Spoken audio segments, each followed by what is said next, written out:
This is Centopolis, my boss-locked Ironman that has a few massive restrictions. Aside from quest monsters, he's only able to kill bosses 100 times each, and then those bosses are locked forever. When he's killing bosses, he's only able to wear equipment that has been dropped from a boss's drop table. And lastly, he's not allowed to pick up bone spawns to train prayer, as it will be considered training combat and will have to be gained through quests and boss kills. This is a story of scarcity. The XP we gain is finite, and the gear we obtain is up to chance.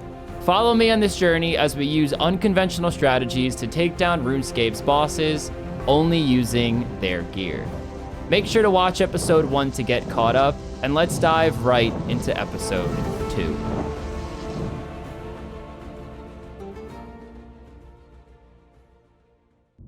We left off last episode with 1 ranged, the only combat skill we haven't yet touched. Ranged is a bit tricky because there isn't any quests that give heaps of XP, and we can't do heavy DPS with a low level like we can with magic. At least not traditionally. The Dwarf Cannon doesn't have a range requirement, always has a max hit of 30, and we can make it so its accuracy rolls off of our attack level by wearing the correct items.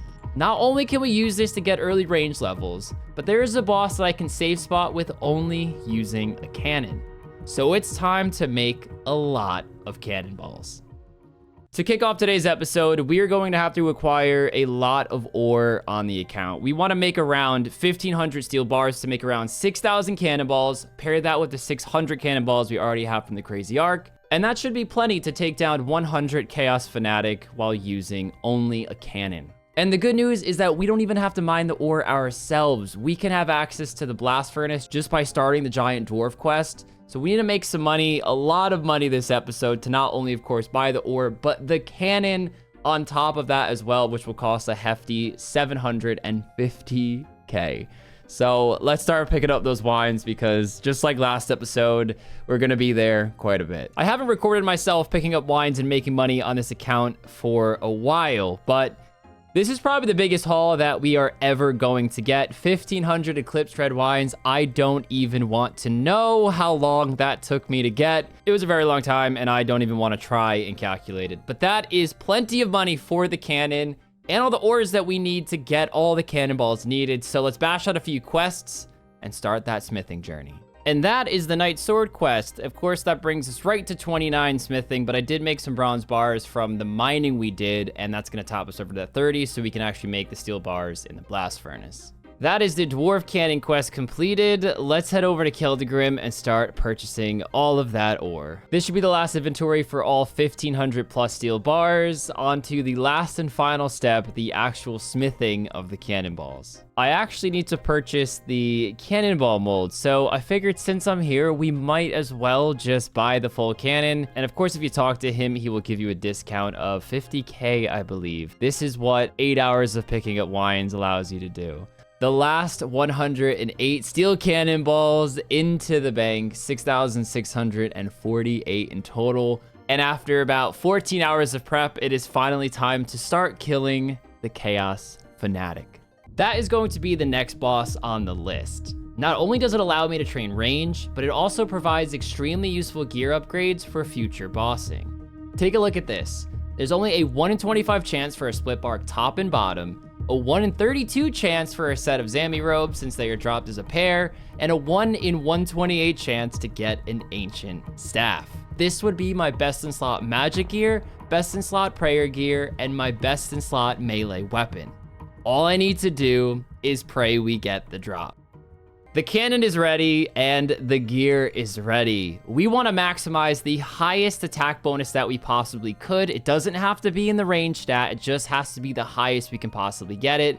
And in this case, we are going for Slash with a Rune 2H paired with our Power Ammy. I do have the Dragon 2H, but I am a little far off of that 60 attack. But that is how the Dwarf Cannon works. You don't necessarily have to have the range attack bonus unless that is your highest. So our 1 range level doesn't matter because we're using Slash, which rolls off the attack level. The good news is that I can use the obelisk to get there and get home to bank really, really easily.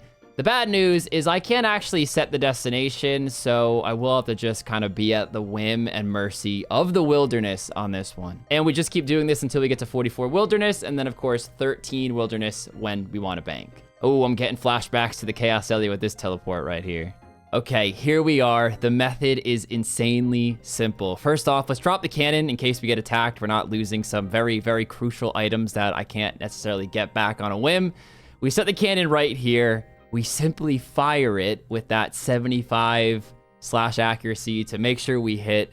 And we wait till it's in range, and he does spawn in range as well, which is a really good thing. So we might be a little far south now, but just like that. And the Chaos Fanatic is, of course, going to be lured towards me and get trapped right behind this obelisk. Where the heck is he? He's not coming through. Oh, okay, there he is.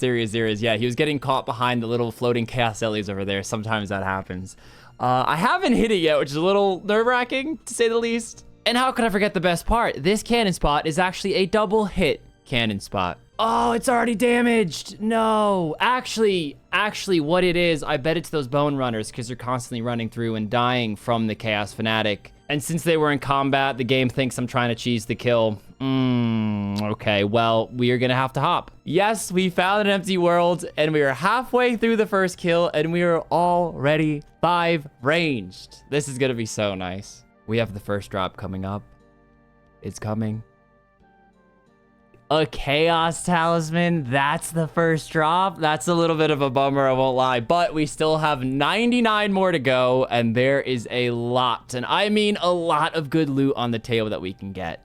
But oh my, did I use a lot of cannonballs. I fear I grossly miscalculated how many I thought I would need. But hopefully when the range goes up, that problem starts to solve itself. Oh, and I'm picking up the bones. You guys were constantly yelling at me in episode 1 for not doing that, and I totally agree. That was so much quicker than the first time around. Ring of Life and a lamp, sign me up. Okay, let's, what do I even want to put that into? You know what, let's save it and let's put it into range. I can't really describe to you guys how excited I am to be doing this right now. I love playing RuneScape in ways where it really wasn't supposed to be played, whether that's luring the Chaos Elemental to where he can't attack you, or hiding behind a giant pillar and loading up a cannon behind a safe spot to kill the Chaos Fanatic. It's ideas like this that just get me really excited to play RuneScape. That is kill number 10. I will say this, the kills are sporadic. I'll get a 3-minute kill, then a 9-minute kill, then a 5-minute and 50-second kill. And after 10 kills, we are at 21 range. Oh my gosh! Kill number 25. This is 1 out of 128. And as long as I do the quest, this becomes my best melee weapon, because it's 50 strength and it's a 4-tick weapon. Oh my gosh, and we got it. Oh, we were in no way guaranteed to get it, and I was not expecting to get it that early. And of course, not to mention that I can auto cast ancient spells, but to me, the melee aspect of it is a lot more exciting. Oh, kill number 37, split bark legs. I am very excited to see these. It was bound to happen. It's really not that rare, but seeing a direct upgrade is always a really good feeling. And unfortunately, I am lacking the 40 defense requirement to put them on right now to show you guys, but don't worry, I'll make sure I have that by the end of the episode. The next kill! Dude, it was actually the next kill. Oh my gosh. I want to wear it so bad. Oh, it looks so fresh. I can't believe split bark is going to be relevant again for me. I really am very excited to wear that.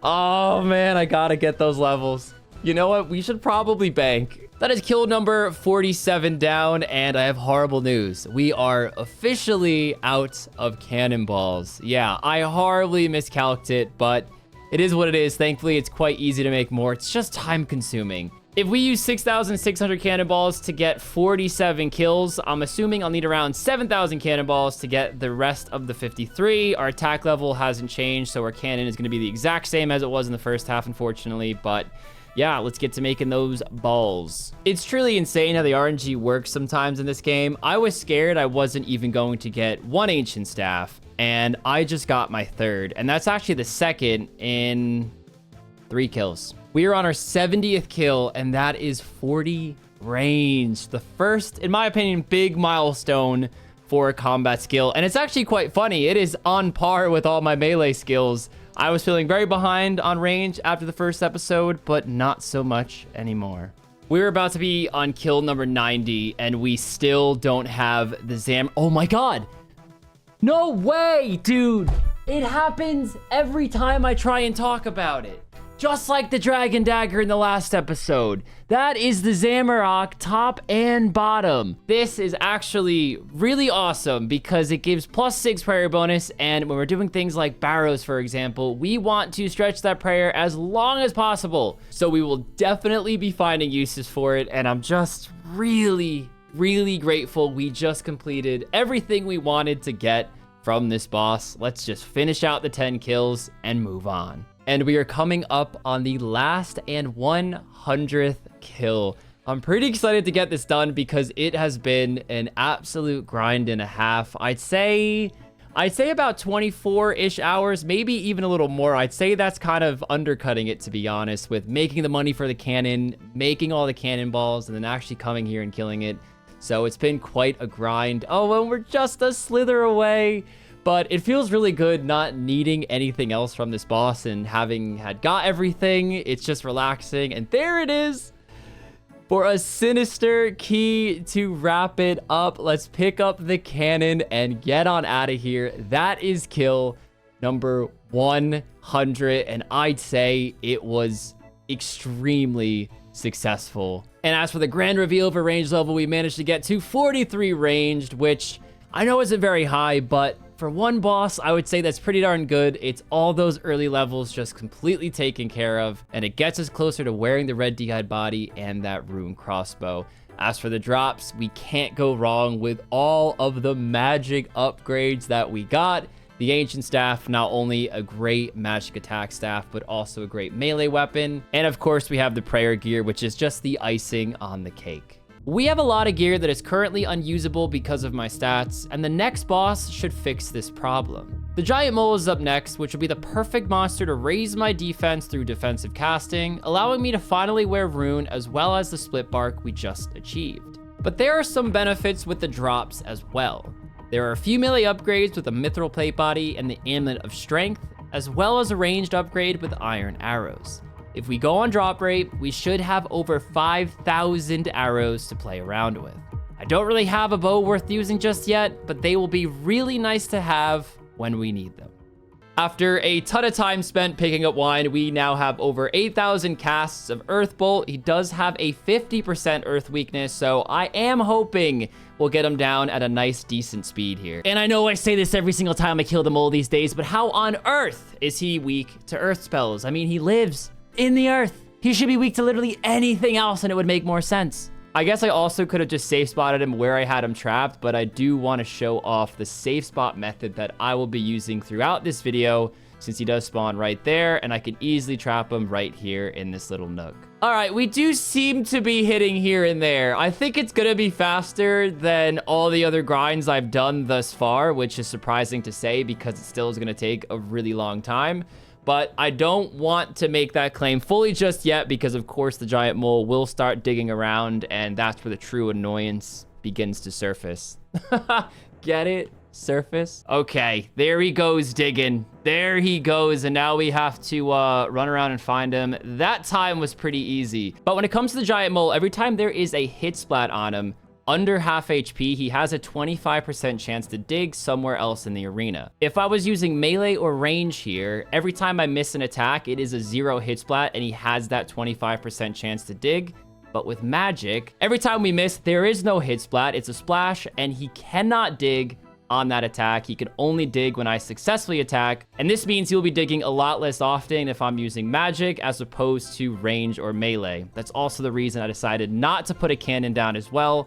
It probably would speed up the kills initially, but it would slow it down in the long run because he would dig almost instantly, especially since I won't be very accurate with it. I can't seem to get this last hit here. Never mind. I start the recording and we get the hit.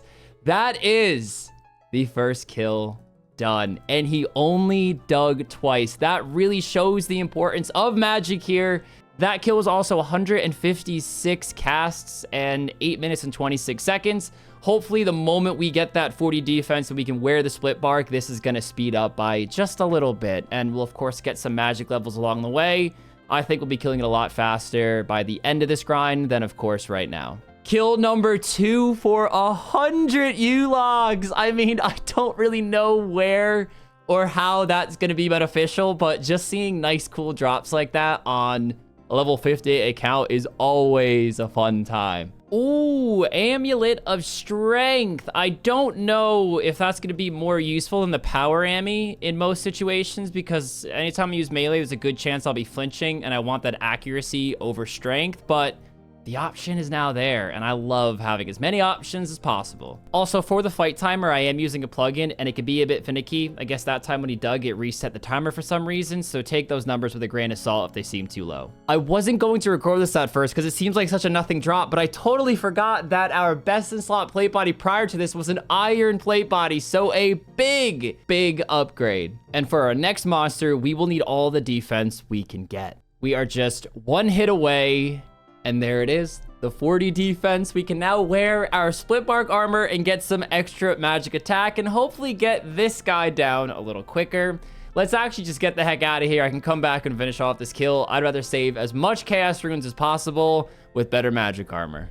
Let's grab out the split bark and see how much magic increase we get. We're at plus 25 right now. Plus 32 at the top on, and plus 37 with the bottoms on as well. We look so goofy. And of course, this means we can also wear all the rune items we have as well. No plate body, unfortunately, but we have the rest of the full rune set to go on. Obviously not going to wear it now, but I just have to show it off. I'm extremely happy that we now have it. I'm still going to be casting defensive spells because I want to push this up as much as possible. And the more I do now, the less I'll actually have to do when I'm training melee. If you guys are enjoying the series thus far, please consider subscribing. These last 2 videos took about 6 full days of in-game time, and all I can hope for is that you guys are as excited about it as I am. So thank you guys, and let's get back to the video. Aha, that is the first iron arrow drop. They are only 1 in 13, and we're getting our first here at KC number 30. Unfortunately, range is pretty hard to train, so getting a lot of arrows here means a lot more range levels down the line. We are 60 kills in, and that is our first level 70 skill. 70 magic has arrived. I feel like I haven't checked in with you guys for a little bit. We're still grinding away over here and coming up on kill number 93. I will say this, though. The stats are not nearly as high as I thought they would be. I don't even know if I get 44 defense by the end of this, but let's hope we get a few more iron arrow drops, and let's get on out of here. With only 4 kills to go, we get a rune square shield, which is, in fact, a rare drop table loot. I already have one, and I have a rune kite, so it doesn't really matter, but always fun to see. And that's kill number 100 for a Rargh seed finish. Oh man, I am done. I am done. I am so happy to be done. We unfortunately did not get the 44 defense, but we did get all the way up to 71 magic. Let's go take a look at the bank and I'll show you all the loot that we have. This is it. This is all of the loot. Unfortunately, I did end up burying 3 big bones, but I did want to save them to use at the Chaos Altar. I don't mind doing it on the normal bones, but big bones and better. I definitely want to get the habit of using them at the altar and getting as much prayer XP as possible. We, of course, got the 100 mole claws. You get 1 per kill, and you get an average of 2 mole skins per kill, so we are a little above average on that. But what we did get really lucky on is the iron arrows. I should have only gotten around 5,000 of them, but I have 7,000 now sitting in my bank. We did start with about 150 that we got from a beginner clue scroll in episode 1. The rest of it is all from the giant mole. Of course, we're going to turn in the mole parts, but unfortunately, the bird's nests aren't going to be that useful on this account. We may need some farming if we have to start planning things like Rarghs to get prayer pots to kill some bosses. and this could lead the way to get some good farming XP. But I'm still not sure if that's even going to be necessary. And now the fun part of opening them all up and seeing if we can get anything good. Nothing that really sticks out to me that'll be too useful on this account, but it's fun to open nonetheless. But that is okay. We all know the real reason I did this boss was to cheese getting over 40 defense so I could wear Runite armor, be extra tanky, and successfully kill the next boss, because he will definitely be a little annoying. Dagannoth Rex is up next, and he is by far the most intimidating boss we've tackled so far. Dealing damage to him is the easy part, but running through Waterbirth Island, getting into the safe spot, and taking spin-ups is the difficult part. That's why we wanted to get our defense up. But even with all these struggles we are soon to face, the drops make it absolutely worth it. An adamant plate body, 1 in 64. A rock shell plate body, which is equivalent to rune, 1 in 128. Then of course the 2 rings, warrior and berserker, also 1 in 128. All of these items are direct upgrades and will help with almost all bosses in the future. They are all fairly rare, but odds are we are bound to get some of them. To make this grind a little easier, there are a few quests we can do to help boost our defense and prayer a bit. So let's first bash those out. That is the Restless Ghost done. We simply did it just for the prayer XP, and that is it. And then we have Priest in Peril, which for the same reason as the Restless Ghost quest, we just wanted that free prayer XP, even if it's only a little. I thought I was gonna be in a pretty silly predicament. I can't kill monsters unless it's a quest monster or a boss. I need bat bones for the Merlin's Crystal quest, but it turns out there is a bat bone spawn in the Sisterhood Sanctuary. I don't even want to know what kind of sacrifice was going on over here in this room. And the only reason why we wanted to do the Merlin's Crystal quest is because we wanted to do the quest that follows, the Holy Grail. And that is the last quest that we're gonna do for right now. We just need to now use the bones on the altar that we got from the giant mole to top off on that 37 prayer, because we definitely will need Protect from Magic to get in the safe spot for Rex. We can kind of cheese around not having the Protect from Melee, but the Protect from Magic is an absolute must. And 63 combat, that really shot us up quite well. Let's use up those 97 big bones on the Wilderness Altar. The good news is that we will at least get 37. I mean, 100% chance we're about to get it any second now. That's the real important one, because when we're trying to get in the safe spot for the Dagannoth Rex, we'll probably be attacked by Prime quite often, and that's the one that does the most damage and the one you want to be praying against when you're entering in the cave. 40 prayers should be possible with all these bones as well, which is going to be very beneficial with running through the caves to get to the Dagannoth Kings. But the thing I'm most excited about is getting 43 prayer from all the juicy Dagannoth bones that we're going to get from Dagannoth Rex. Oh no, we're going to be just short. We're going to be just short of 40. Although this last bone is lasting a really long time. No! There's no way it was going to last another 5. But 1 Dagannoth bone is probably enough to get that to tip over to 40. So I'm really not too worried. Oh boy, would you take a look at us. We look completely underfunded and completely undergeared to be taking on any of the DKs, but that is what makes this account exciting to me. Doing things that a normal person in this game just wouldn't ever do because it doesn't make any sense. And as you can see, we do have the main with us here today to help us get through the double doors as well as the barriers at the beginning of the caves. And we are going with our tankiest builds imaginable, because even with minus 45 magic attack, we have an 84% chance to hit Dagannoth Rex. And with this gear, we have plus 175 range defense, which isn't great, but both of the Sinulp's attacks roll off the range defense, so you really want to make that last as long as possible. The longer your trips are, the quicker this grind's gonna be, because the walk to DKs, as I'm sure you guys know, is miserable. Since I don't have the Fremnic trials done, I also have to pay 1,000 coins every time we go to Waterbirth. Not a big deal, but it does take up an inventory space. Okay, it doesn't look like we're taking too much damage. It seems like we're gonna have a decent amount of food by the time we get to the end. This room right here, I think will be all right as well. I mean, it looks like someone just went through, but even if they didn't, I think we'll be more than okay, just kind of playing Frogger while walking through.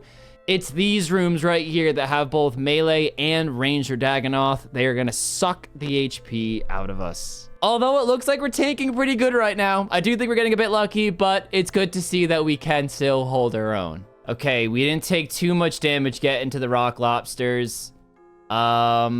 These guys do hit pretty good, and they hit at knife speed, so hopefully that's not going to be too bad, but we are right around the corner from the boss's lair. But here's where we really need the RNG when it comes to saving our food. I actually probably should have hopped worlds because we saw someone run through before us, so let's just get in the safe spot, hop worlds, and thankfully we can at least find an empty world without taking any excess damage. All right, let's do it. Here's where things can get dicey. We need to enter where Supreme and Prime both aren't attacking me, and hopefully I can then squeeze my way around. So I'm gonna have to be going in and out and wait till I have that clearing. And yes, this is probably where we're gonna lose most of our food. Oh my god, wait, we're really close to being able to go in. If Prime just walks a little bit more northeast, come on. Prime! We have Supreme in the most perfect spot right now. Prime, please! Prime, no! Again, it's like a decent position. As long as Supreme walks back a little bit, I'll be able to squeeze on by, but he just doesn't want to do it. This has quickly become not the best demonstration for the method, but at least it's showing that not everything is always rainbows and sunshines when you're trying to film a video. And yeah, this is going terribly wrong. Okay, I'm just officially not getting the best RNG right now. Oh, man. It's okay. It's all right. Are we gonna get it? We're gonna get it. We're gonna get it. We're gonna get it. No.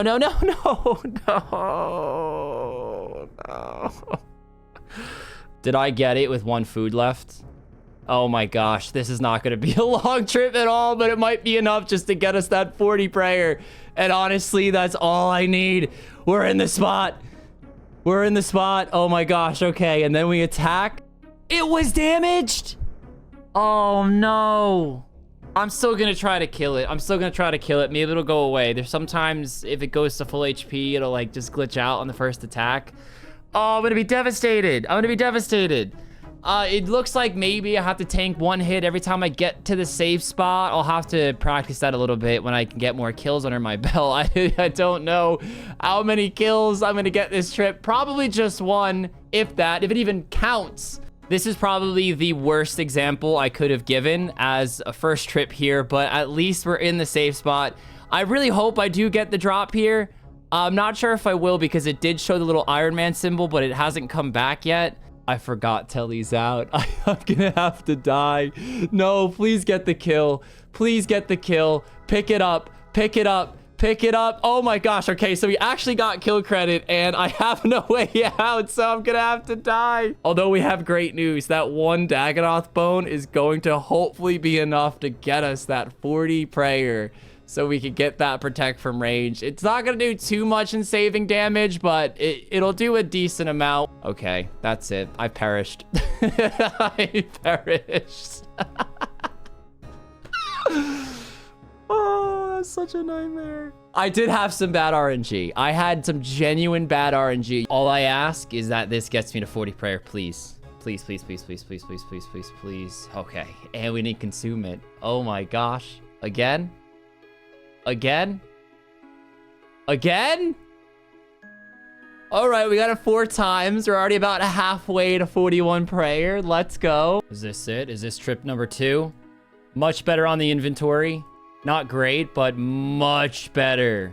Okay, hopefully we can turn this into a good 5-6 kill trip. Oh gosh, and my anti-poisons are on the ground from my first trip, so maybe that could be a strat going forward. You know, die and lose some pots and really stack up for the next trip. It's weird how there's no Synops 1 second and then you are just completely swarmed by them the next. We have kill number 2 coming up.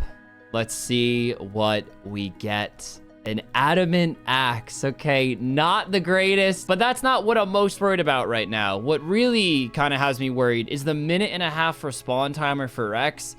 Like I said, the only damage I can take here are the Synops, and they don't stop attacking you when Rex isn't here. So my HP should be going down just as quick when Rex is out versus waiting for him to come back. And that's not a good feeling. Let's see if I can get it to safe spot without him attacking me. Did we do it? I think we just did it. Oh my gosh, so it is possible. Okay, 43 prayer is not as important as I thought it was gonna be. I think the wait time is still gonna be the biggest issue when it comes to tackling this boss down because that chip damage is gonna keep on coming. I can't really do much about it unless we get a massive armor upgrade. Kill number 3, steel bars. Those would have actually been pretty useful at the start of the episode, but don't really do too much for me right now. Please get this kill. The kills are too valuable just to leave something half killed. Or I should even say half killed. I should say pretty much red barred. Dead. Whew, thank God. No! No! No, that was an upgrade. Words cannot begin to describe how much pain I feel missing out on that Addy plate body. The fact that it would have helped me get an extra kill or 2 per trip with the extra range defense it provides. Oh, I can't stop thinking about it, but we're not going to let it slow us down. That is kill number 5. We're right back at it. I'm going to try using this save spot for the remainder of the kills, or at least until it shows that it's not benefiting me in any way. It really does seem like the spin-ups spawn a lot less on this side than on the other side of the layer. I could be imagining it. It could be all in my head, but it really does seem that way. Oh no, I got gotted. I won't even lie, I got gotted. With the combat task drop down and seeing a ring on the ground, you know, my brain automatically thought it was a unique, and it wasn't. It wasn't, but we're only 10 kills in. There's a lot of game left to be played. Oh, a Fremnik helm, the first unique, I guess you could call it, one that isn't very useful, but oh, I can't even wear it. It's a pretty cool fashion statement, but it is equivalent to an Addy full helm, so it's not going to be an upgrade. Oh, yes, yes, yes, yes, yes. Oh my gosh, kill number 25. We get the return of the Addy plate body. Guys, I was genuinely so nervous we weren't going to get it again, because it's 1 out of 64. You know, like, yeah, the odds are on my side, but it's very possible for it to not happen. And while we ride this high, take a look at my inventory. Yeah, this safe spot is treating us really well. There's a lot less spin-ups attacking us, and safe to say the trips are now going very, very smoothly. And the Addy plate body is now just the icing on the cake. And that's the trip over, our best one yet. There was 12 bones in my inventory, I believe, there, compared to the 3 kills I was getting in the previous trips. We officially have the method down. I could finally breathe. I was getting really nervous about the whole ordeal and how long this would take. But hey, things are really looking good because we also get an extra plus 19 ranged defense. Oh, okay. Okay, we're starting to see some new items. We technically want the rock shell body and not the legs because the body's an upgrade. It's equivalent to a rune plate. These are equivalent to rune plate legs, which of course we already have. Although I will say they do have a nice fashion skate bonus because they look a bit cooler when you put them on. No, again! A few kills later, the legs again! Dagannoth Rex hasn't really been showing me much, man. Come on, we got about 50 kills left. Let's make them count. Oh no, there it is, the fabled rare drop table drop that always makes its appearance at some point during these boss grinds. And kill number 73, we get the rune 2H. 27 more to go. We got something. Okay, it is not the one that we really wanted, but it's going to be useful, and, you know, you could see we're 82 KC right now. There was a very good chance we weren't going to get anything, so I'll take it. I'm just happy to get something at this point. Let's hope the RNG continues. This is going to be kill number 99, and there's been no other unique since that warrior ring. And nothing. Okay, we are fully relying on this last kill now. Let's hope we get some dragon dagger luck like in the last episode. The final kill is finally here, and like always, it's a little bit of a bittersweet feeling because you put so much effort and energy in one boss, and then you finally get comfortable, and then the moment you do get comfortable, it's time to move on. But this is kill number 100, and let's see if we get anything good. No, we don't. That is it. That is the grind. Finished for Dagannoth Rex. Let's get our butt to the bank and let's diagnose how this all really went. In terms of our stats, I think we're in a really good spot. All the defensive casting that we've done in this episode got us to 50 defense and 72 magic. And in fact, we are really, really close to that 73. And as for our prayer, that 40 is much lower than it will be by the time this episode wraps up because we have 98 Dagannoth bones in the bank. Of course, we already used one, and the Addy plate body drop that we got, we did end up losing that one bone because we couldn't get to the loot pile. Although, funnily enough, we did end up getting 3 more, 2 in the bank, and plus the one we are wearing. We unfortunately didn't get the 2 big ticket items that we wanted, the rock shell plate body and the berserker ring. And the unfortunate thing about the warrior ring that we did get is that I don't really have any slash weapons unless I'm flinching with the Dragon 2H and the monsters weak to slash. My current best in slot weapon is the Mystic Earth Staff, which is of course Crush. My soon-to-be best in slot melee weapon is the Ancient Staff, which is also Crush. And my soon-to-be best in slot spec weapon is a Dragon Dagger, which when spec'd, it rolls off of Stab. So yes, it's annoying that we didn't get the upgrades that we wanted, but we still got some pretty cool upgrades that we can use that'll benefit us in the future. And we got some much needed prayer XP in the bank that we should probably go and use right now. And let's see what level that gets us to. We're coming up on the last prayer level. We will get in this video through all of these Dagannoth bones. 52 prayer, all the way from 40 to 52 prayer. We can even use smite. Not that we will, but we can if we wanted to. We're looking really good right now, especially that protect from melee. That's going to come in handy for a lot of bosses, and I'm excited to see where this account goes next. It's time to focus again on melee, and in the next episode, that's exactly what we have planned. With the Ancient Staff and Dragon weaponry at our disposal, equipping those items will be our next goal. Not only does that increase DPS, but it allows us to kill even stronger bosses. I'll see you all in the next one.